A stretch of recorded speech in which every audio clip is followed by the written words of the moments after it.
Datangnya etnis Tionghoa di Indonesia ini bukan cuman berpengaruh pada makanan. Kayak kemarin kan Intan ngebahas lontong cap gomek itu yang merupakan makanan asimilasi, perpaduan antara Tionghoa dan Jawa. Kedatangan mereka itu juga mempengaruhi fashion. Seperti yang Intan bahas di video ini, Intan mau membahas kebaya encim. Apa toh itu kebaya encim? Kenapa kok dinamakan kebaya encim? Sejarahnya kayak gimana? Tajia-ni-hao, namaku Intan, selamat datang di channel aku, Dynasty. Buat teman-teman yang mau mendukung channel ini supaya channel ini bisa lebih baik lagi, bisa lebih maju lagi, teman-teman bisa mendukung via Saweria atau PayPal yang linknya Intan taruh di deskripsi. Dukungan sekecil apapun itu berarti banget buat channel ini, dan di Saweria atau PayPal teman-teman itu bisa menulis message-nya bisa berupa request video, pertanyaan, ataupun support yang akan Intan bacakan di video berikutnya. Untuk bulan ini Intan rilis kaos gambar Dewi Kwan Im kayak gini nih. Intan juga rilis varian baru yaitu Slim Fit. Ada promonya juga. Ada Slim Fit, ada kaos standar, ada kaos premium. Kalau teman-teman bingung, ini nih linknya. Bisa teman-teman kepoin di sini. Di deskripsi juga sudah Intan taruh. Ini open PO cuma sampai tanggal 13, sebentar lagi. Setelah close PO sudah nggak bisa pesen. Jadi teman-teman cepetan segera di check out. Available di Tokped sama Shopee, linknya Intan taruh di deskripsi. Okay, let's start!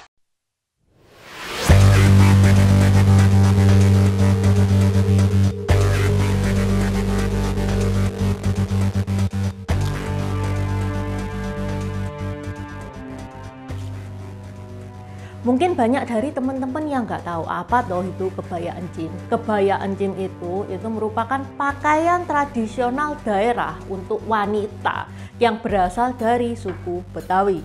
Kebaya encim ini merupakan budaya tradisional yang berasal dari perpaduan dua kebudayaan, yaitu Tionghoa dan Betawi. Sampai sekarang kebaya encim ini masih dipakai di acara-acara resmi dan acara formal-formal gitu. Bahkan kebaya encim itu sampai sekarang menjadi ikonnya Betawi. Ini nih modelnya kebaya encim ini kayak gini. Warnanya yang dipakai itu warnanya yang ngejreng. Bagian depannya itu lancip. Bordirannya juga rame. Bordirannya itu kebanyakan bunga, tapi kadang ada bordiran binatang juga. Kerahnya kerah V, lengannya lengan panjang dan press body ya guys ya. Dipadu dengan sarung. Sarung itu untuk bawahannya, sarungnya itu sampai mata kaki. Ini yang zaman dulu. Kalau zaman sekarang kebaya encim ini sudah jarang dipadukan dengan sarung. Biasanya sekarang itu dipadukan sama rok atau celana panjang. Nah, teman-teman sudah tahu kan ya bentukannya kebaya encim itu kayak gimana. Sekarang sejarahnya kebaya encim itu gimana toh?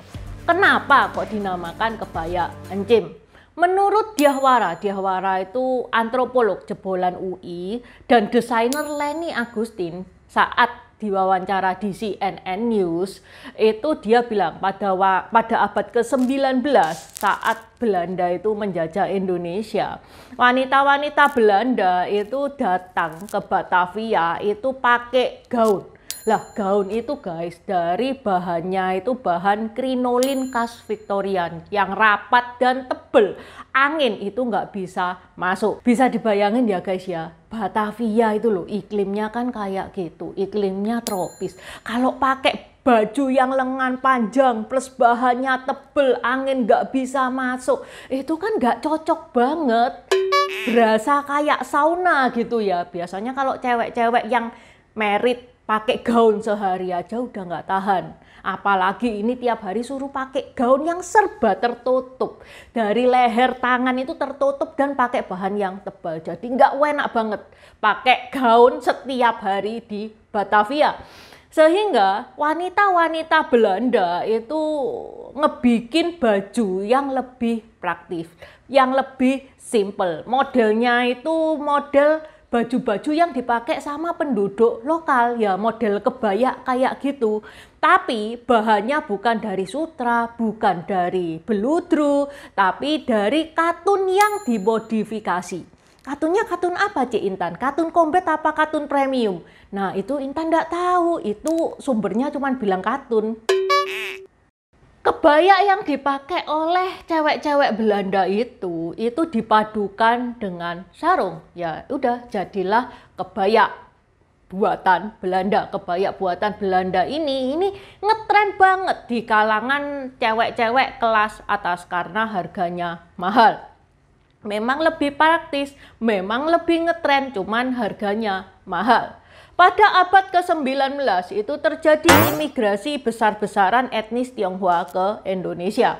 Wanita-wanita Tionghoa itu batin, oh ini baju ini nggak kejangkau. Masyarakat menengah ke bawah ini nggak kejangkau, padahal mereka suka karena harganya mahal.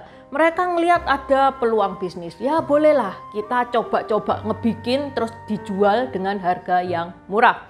Kemudian perempuan-perempuan Tionghoa itu mengkreasi ulang kebaya yang dipakai wanita Belanda, terutama dari warna dan motifnya. Orang-orang Tionghoa itu tidak bisa lepas dari tradisi leluhur, guys. Nah, kebaya yang dibuat oleh wanita-wanita Belanda itu kebanyakan putih. Yang mana putih menurut kepercayaannya orang Eropa itu melambangkan suci, melambangkan bersih. Sedangkan di Tiongkok putih itu simbol kalau berduka.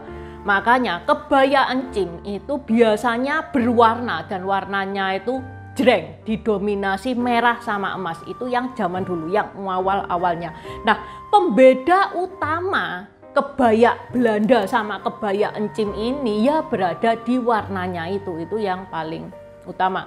Bukan cuman warnanya, corak pun kalau milih corak binatang dikasih binatang-binatang yang punya arti bagus. Nggak ada bordiran gambar kecoa, itu nggak ada. Bordiran binatang itu gambarnya naga, gambarnya merak itu kan simbol kemewahan itu ya. Burung finik, kura-kura. Lah itu melambangkan apa toh binatang-binatang itu? Ini Intan pernah bahas di satu video sendiri, 4 makhluk suci Tiongkok. Buat teman-teman yang kepengen tahu maksud binatang-binatang itu perlambang apa, ini nih linknya di deskripsi juga sudah Intan taruh. Setelah jadi nih kebaya itu dipakai oleh perempuan-perempuan Tionghoa dan dijual. Dijual itu laku, guys, karena harganya itu nggak mahal, kejangkau di masyarakat menengah ke bawah. Nah, orang-orang itu kalau beli, Bu, beli kebaya, Bu, kebaya yang dipakai encim-encim itu loh, Bu. Kebaya yang biasa dipakai encim-encim itu loh, Bu. Encim itu apa, guys? Encim itu bahasa Hokkien ya. Encim itu bibi. Lah terus karena kebiasaan orang-orang manggil itu kebaya yang dipakai encim-encim, kebaya yang dipakai encim-encim, makanya kebaya itu disebut kebaya encim. Ratu Belanda mengetahui bahwa warganya itu pakai baju yang dipakai orang lokal, dia langsung kebakaran jenggot. Sehingga Ratu Belanda membuat perintah melarang rakyatnya memakai kebaya supaya bisa membedakan kelas. Nah, lo mampus suruh pakai gaun tiap hari di Batavia. Sehingga akhirnya kebaya buatan wanita Belanda itu berangsur-angsur punah. Sedangkan kebaya encim semakin ngetren aja, sampai sekarang masih ada. Tentu saja untuk melestarikan kebaya encim ini itu melalui banyak modifikasi juga. Modelnya nggak bisa dong di model-model sekuno zaman dulu itu nggak bisa. Jadi sekarang itu dibuat lebih variatif, lebih dibuat press body. Terus ya itu seperti yang Intan bilang, dipadukan dengan celana panjang, dipadukan dengan rok. Namun seiring perkembangan zaman, corak baju kebaya encim itu juga lebih modifikasi juga. Bukan cuman gambar binatang dan bunga saja, ada juga corak ondel-ondel. Karena ondel-ondel ini dipercaya oleh masyarakat Betawi adalah penolak bala atau kesialan. Oke, sampai di sini dulu bahasan Intan tentang kebaya encim. Buat teman-teman yang pengen nambah-nambahin, pengen diskusi seperti biasa, silakan coret-coret di kolom komentar. Buat subscriber baru, selamat datang. Terima kasih sudah menonton videonya Intan sampai habis. Intan sarankan buat teman-teman yang baru bergabung untuk nonton videonya Intan tentang pergantian dari dynasty ke dynasty. Ini nih videonya, di deskripsi juga sudah Intan taruh, karena di video pergantian dynasty itu adalah basic dari semua videonya Intan. Itu yang pertama.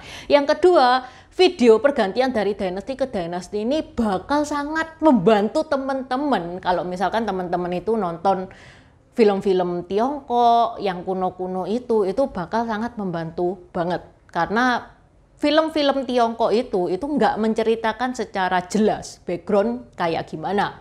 Terima kasih udah nonton channel ini sampai habis.